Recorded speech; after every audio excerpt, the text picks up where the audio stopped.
আসসালামু আলাইকুম, সবাই কেমন আছেন? আশা করি ভালো আছেন।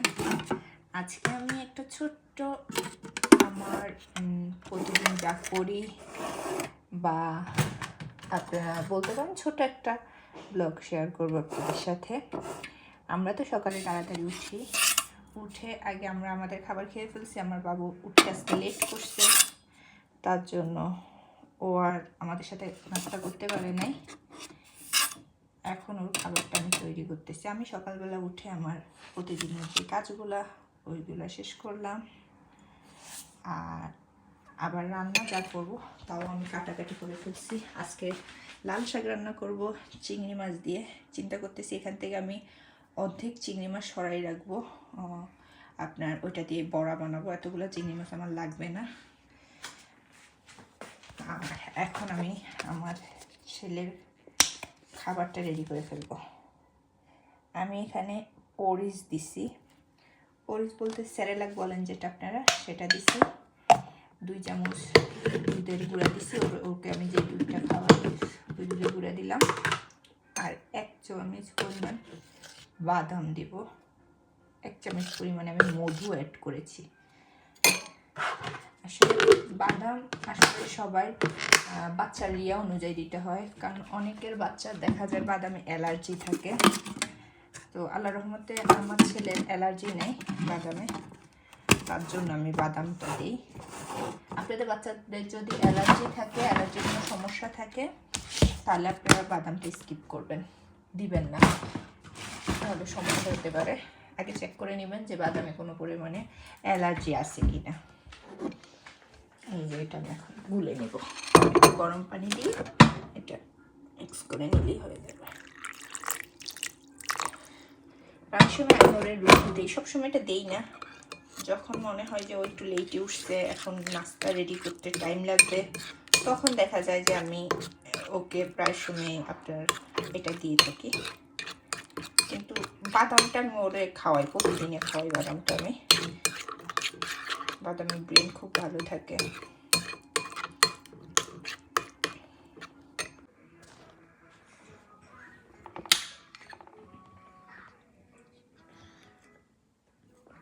এই যে এখনটা খাওয়াই দেবো।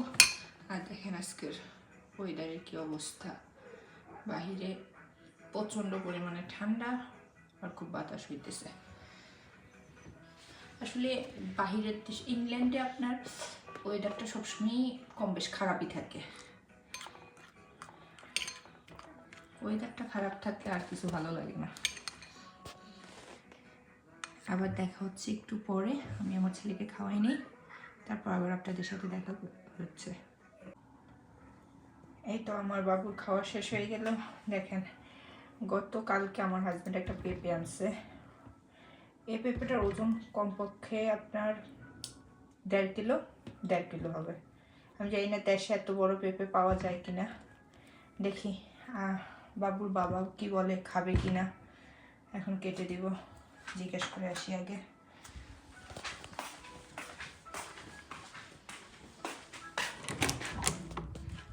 এই যে পাপা, পেঁপে কাটবো?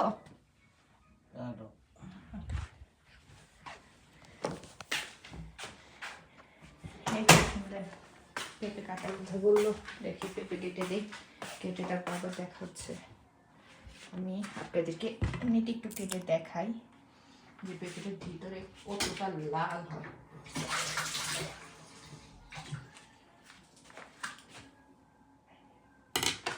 তার আগে আমি পেঁপেটা ধুয়ে নিই একটু।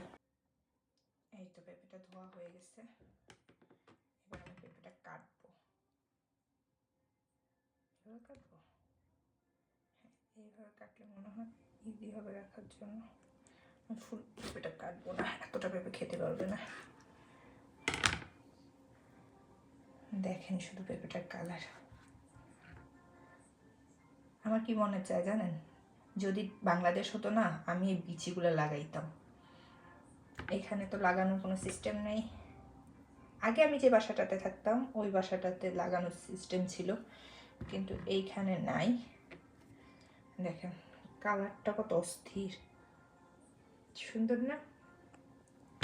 দেখ পেঁপেটা তুলে ফেলি। এই যে দেখেন পেঁপেটা আমি কেটে ফেলছি, দেখেন পেঁপেটা কালারটা কত সুন্দর। এবার এখান থেকে আমি 2 পিস তুলে রাখবো আমার ছেলের জন্য, কারণ বাবুটি একটু আগে খাবার খাইছে, ও এখন খাইতে পারবে না, তার জন্য আমি এই 2 পিস তুলে রাখবো, পরবর্তীতে দিব। আর বাকিগুলোকে আমি ছোট ছোট করে নেব।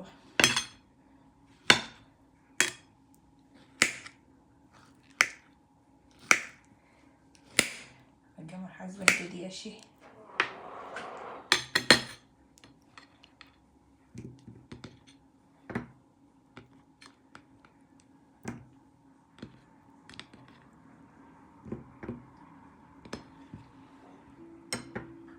তুলে নিলাম, আমি দিয়ে আসতেছি। এবার আমি আপনাদেরকে দেখাচ্ছি খেয়ে পেঁপেটা কতটা মিষ্টি। বিশ্বাস করেন এত মিষ্টি।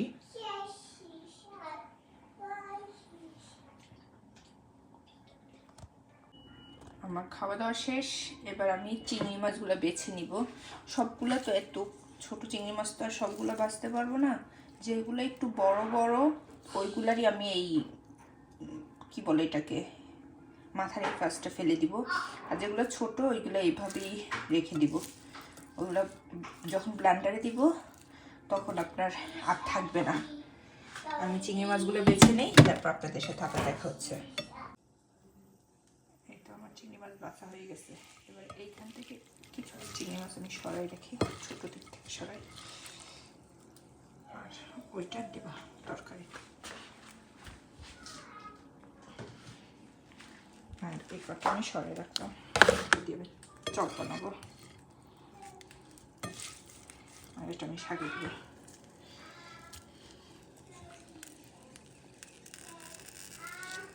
একটু হলুদ দিয়ে দেই, মরিচের গুঁড়ি,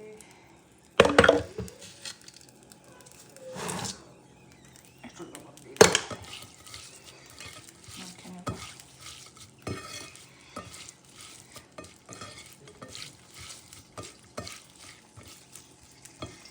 কার কার আমার মতো এরকম লাল শাক খুব পছন্দ জানাবেন অবশ্যই।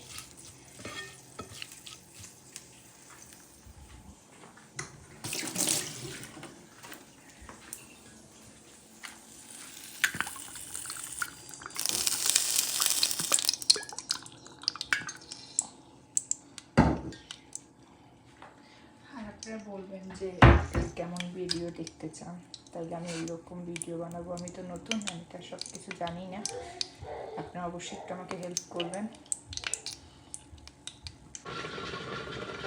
এই তো আমার রান্না শেষ। আজকে নাকি আমার বেবির চুল কেটে দিবে ওর বাবা, বাইরে নিতে চাইছিল কিন্তু বাইরে প্রচুর পরিমাণে ঠান্ডা, তার জন্য যাইতে পারতেছে না, তার জন্য ভাবছে বাসায় একটু কেটে দিবে হালকা করে। এই তো আমার বড়া বানানো হয়ে গেছে, চিংড়ি মাছের রান্নাও কমপ্লিট। দেখি এখন ওর চুলটা একটু কেটে দিবে, বলবো ওকে, কারণ ওর চুল কাটতে গেলে খুব কান্নাকাটি করে। আরিস, আরিস সে হ্যালো, সারাক্ষণ গাড়ি দিয়ে খেলা করে। আরিস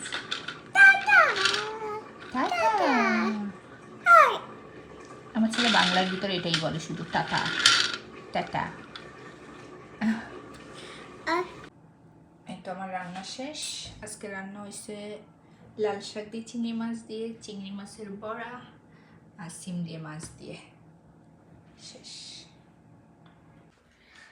এই তো আমার ছেলের চুল কাটা হয়ে গেছে। জানাবেন আপনারা আমার ছেলের চুল কাটাটা কেমন হয়েছে, আর আমার চ্যানেলটা একটু সাবস্ক্রাইব করে দিবেন, লাইক করবেন, আমার পাশে থাকবেন, আর জানাবেন কেমন ভিডিও চান। Thank you. আসসালামু আলাইকুম।